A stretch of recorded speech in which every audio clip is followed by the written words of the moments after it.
Bine v-am găsit, bine v-am regăsit, dragilor din Fecioară, oriunde v-ați afla. Bine ați venit tuturor pe canalul meu Tarot Flori de Loto. Eu sunt Nina, pentru cei care nu mă cunosc, și ca de obicei sunt tare bucuroasă să vă am alături pe dragii mei abonați, cum de asemenea și pe toți cei care poate sunteți pentru prima oară aici pe canal. Azi, după o destul de lungă absență, din motive tehnice de data aceasta, se pare că aparatele care mă ajută să editez lecturile și să le pot publica pe YouTube au început să dea semne de oboseală, așa că probabil va trebui să le reînnoiesc. Dar ca de obicei vin cu o lectură temporală, fără limită de timp, o lectură pe care voi să o puteți urmări atunci când aveți nevoie sau atunci când apare în viața voastră. Așa că, dragilor, toți cei care aveți Soarele, Luna, Venus, Ascendentul sau oricare alt aspect astral important pentru voi și care are legătură cu zodia Fecioară, atunci această lectură este de asemenea și pentru voi. Desigur, nu pot începe lectura înainte de a vă spune faptul că voi, totuși, vă sunteți cei care vă construiți viitorul, deciziile voastre sunt cele care pot schimba viața fiecăruia. Așa că vă rog din suflet, fiind o lectură foarte generală, să luați decât acele mesaje care rezonează cu voi, iar restul lăsați-le să zboare în univers, pentru că sigur sunt pentru alte energii care într-o mai mică sau mai mare măsură au o legătură cu zodia Fecioară. Și haideți să începem să vedem ce simțiți, ce vă doriți, care este situația actuală pentru dragii mei din Fecioară sau cu o legătură importantă cu această zodie. Să vedem care este situația voastră în acest moment. Avem aici, nu știu, e posibil să aveți ceva probleme chiar cu autoritățile. Sunt lucruri pe care nu le comunicați, nu le spuneți, le țineți pentru voi, posibil lucruri care într-adevăr să aibă ceva de văzut cu instituții ale statului, fie poliție sau de orice altă natură. De asemenea, mai putem vorbi de o situație care pe voi vă face să rămâneți un pic în umbră, să nu ieșiți în evidență, tocmai pentru că vreți să aflați mai mult, da? Și să fiți așa, precum un detectiv care stă în umbră pentru a afla mult mai multe lucruri care pe voi vă interesează. Asta așa la modul general, aplicabil desigur atât în viața profesională, poate în viața sentimentală sau chiar și în viața materială, financiară. Da, există aici o situație pe care voi deocamdată vreți să o țineți în secret, actuați sau acționați într-o manieră destul de diplomată, aș spune. Da, pentru că vreți să știți mai mult. Haideți să vedem ce ne spune și tarotul pentru dragii mei din Fecioară sau cu orice altă legătură importantă cu această zodie. Ce vine pentru voi, dragilor, în următoarea perioadă de când voi urmăriți această lectură. Să vedem.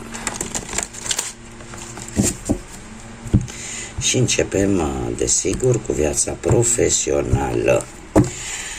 Să vedem. Viața profesională. Da, se pare că un proiect de suflet sau un proiect pe care voi doreați să-l duceți la bun sfârșit, ați încercat să concretizați acest plan, acest proiect, această idee. Chiar poate ați fost ajutați și de alte persoane.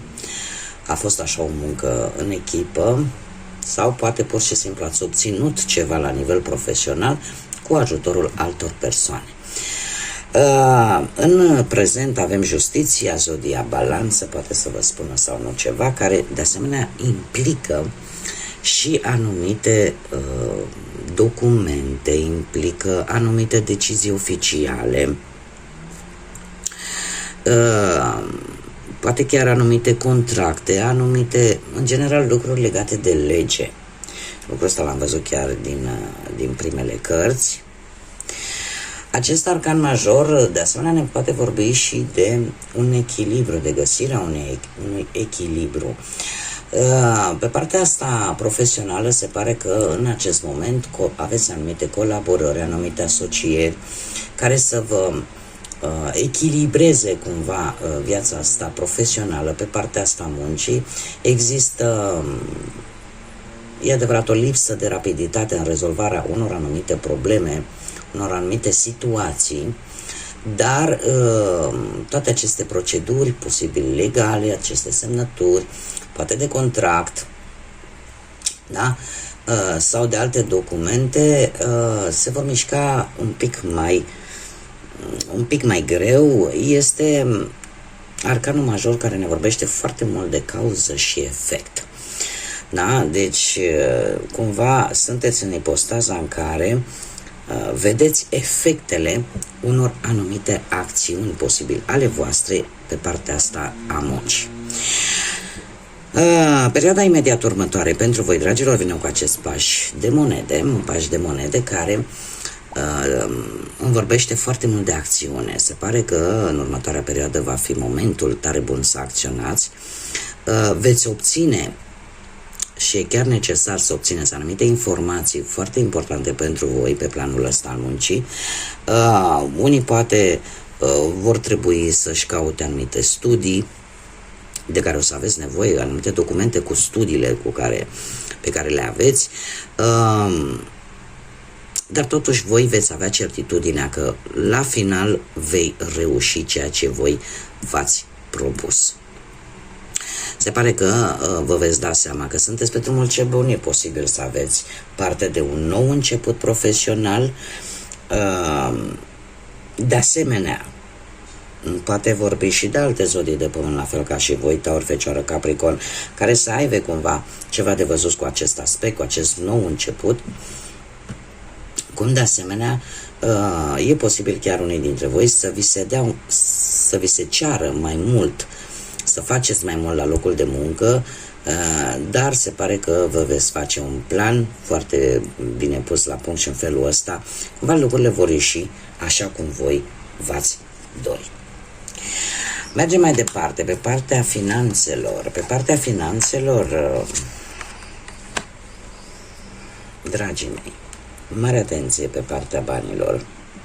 Desigur, pentru cei care veți rezona cu această informație. Chiar și într-un trecut apropiat, tot ați încercat așa să țineți în echilibru, să țineți așa într-o balanță, atât banii care intră, banii care ies, cumva ați jonglat, ca să zic așa. Ați mers pe o sârmă foarte subțire, pentru că ați încercat să mențineți situația sub control.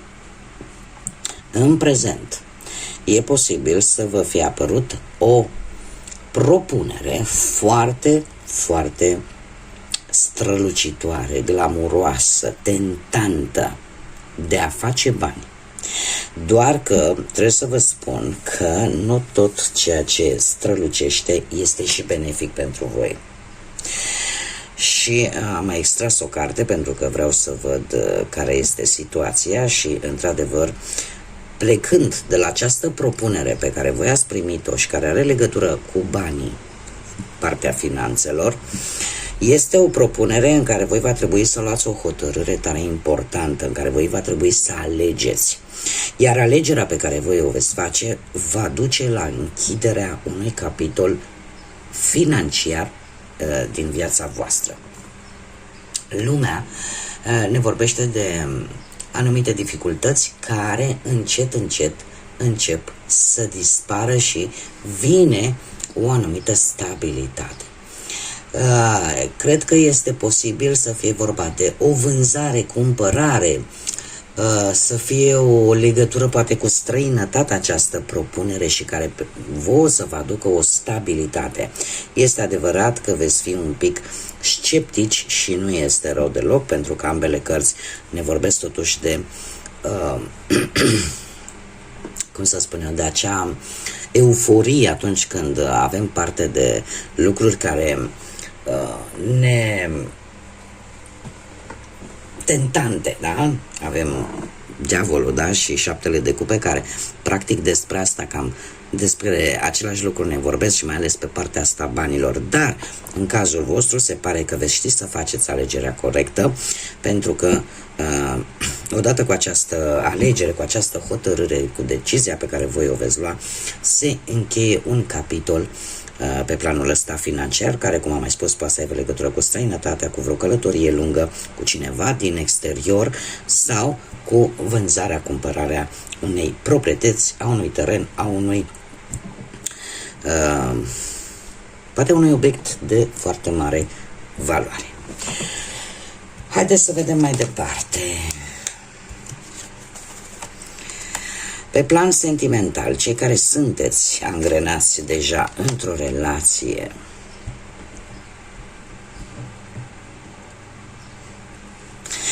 dragilor, nu știu dacă zodia Scorpion și Taur vă spune ceva pe planul ăsta sentimental de pereche, dar de curând ați trecut printr-o transformare, ați traversat o perioadă în care cumva dacă relația a fost un pic mai nefericită și voi poate ați vrut să faceți niște schimbări în relația voastră, doar că aceste schimbări, în ideea de a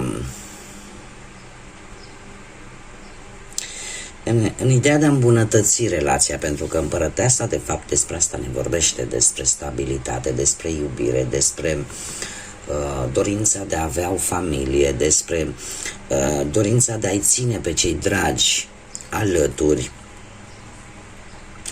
Totuși, ceva aici nu a ieșit cum trebuie, pentru că următoarea perioadă pentru voi vine cu o anumită decepție. Ceva nu va ieși așa cum voi ați fi sperat. Și asta vă va dezamăgi profund în ceea ce privește viața voastră de relație. Ceva aici Asta nu înseamnă că vă pierde iubirea sau sentimentele vis-a-vis de perechea voastră. Nu, acolo mai rămâne ceva, doar că ceva aici se pierde. Veți fi decepționați de ceva anume. Chiar dacă voi ați făcut schimbările necesare ca relația să meargă înainte, ca totul să fie îmbunătățit, da? Să existe acea abundență în relație din punctul ăsta de vedere sentimental, totuși în următoarea perioadă ceva se întâmplă și aduce această decepție. Nu știu, poate că unii dintre voi vă veți simți vinovați.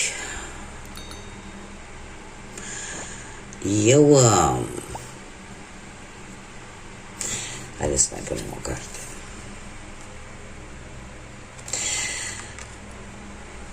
Asta vă va împinge, această decepție pe voi vă va împinge să fiți un pic mai atenți la detalii, să fiți un pic mai atenți la lucrurile pe care le-ați ignorat până acum în relația voastră.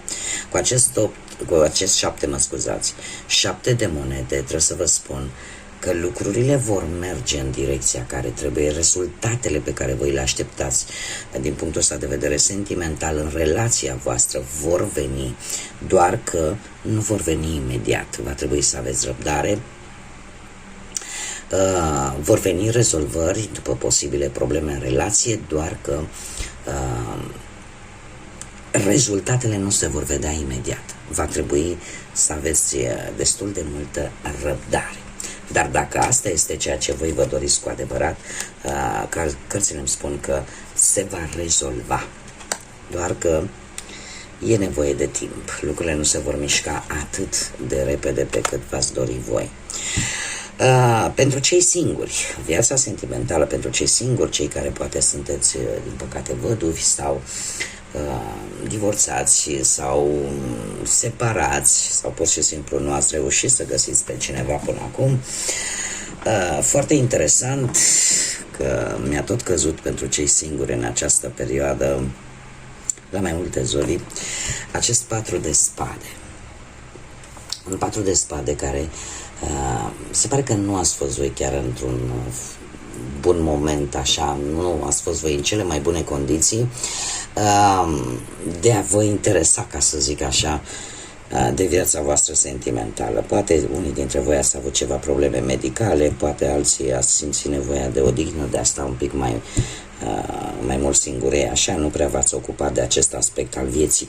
În prezent, cu acest 8 de cupe, se pare că vreți totuși să lăsați toată această singurătate, toată această stare de repaus prelungit, aș spune, să o lăsați în urmă, să lăsați vechi principii legate poate de viața sentimentală.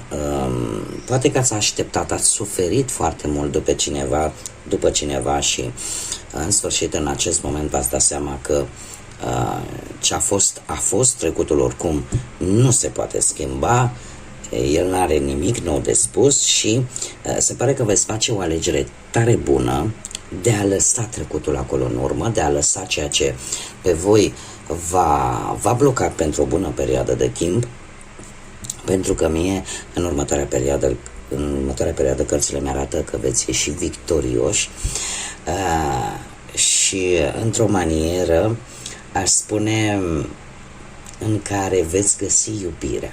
Iubirea vine în viața voastră. E posibil să vină cu o energie la care voi v-ați gândit, poate în secret, sau la care voi ați visat de multă vreme. Da? Apare totuși cineva dorit de voi în următoarea perioadă, dar pentru asta se pare că în momentul în care vă veți hotărî să lăsați în urmă ceea ce v-a făcut rău, să lăsați în urmă așteptări care nu s-au împlinit și care probabil că v-au durut, în acest moment următoarea perioadă pentru voi vine de fapt cu surprize în care vă veți simți niște învingători. Haideți să vedem ce ne spune și acest oracol al înțelepciunii oceanului. Ce vine pentru dragii mei din Fecioară? Foarte interesant. Avem aici gardianul steluță sau stea de mare, care este gardianul oceanului și spune în felul următor: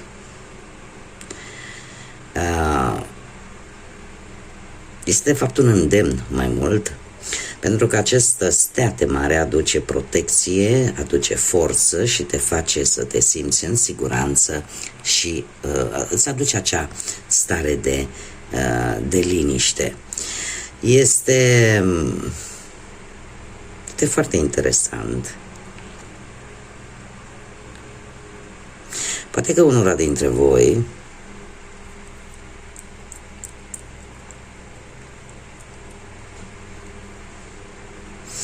este un îndemn de fapt de a îmbina, ca să zic așa, de a nu arăta acea sensibilitate. Steaua de mare este un, cum să spun eu, este o energie care, pe lângă faptul că este plăcută vederii, nu zic eu pentru majoritatea, totuși, în același timp, deține și o anumită forță de a face față oricărei situații din adâncul oceanului și dacă ea poate, noi de ce nu? Este de fapt acea modalitate de a arăta de a avea o imagine atât de interesantă, atât de inofensivă, dar de fapt în același timp de a avea în interiorul vostru acea tărie, acea siguranță care vă va duce liniștea. Este probabil că ar trebui, nu știu, încercați să găsiți mai multe informații vis-a-vis de Steaua de Mare. Nu știu de ce, am senzația că există acolo niște informații care vă pot ajuta să înțelegeți. Din păcate, trebuie să vă spun că foarte multe nici eu nu știu despre acest animăluț marin, dar sunt sigură că e acolo, există o informație care v-ar putea deschide și mai mult ochii sau mintea și vă poate ajuta. Bun, dragii mei, cam atât am avut pentru voi astăzi. Eu vă mulțumesc încă o dată pentru răbdare, vă mulțumesc pentru tot și până data viitoare, când ne vom reîntâlni la o nouă lectură, ca de obicei vă doresc să aveți parte de tot ce e mai bun, să aveți parte de liniște, de pace, de multe binecuvântări și, desigur, de multă energie pozitivă. Până data viitoare, ca de obicei, să fiți iubiți, dragilor!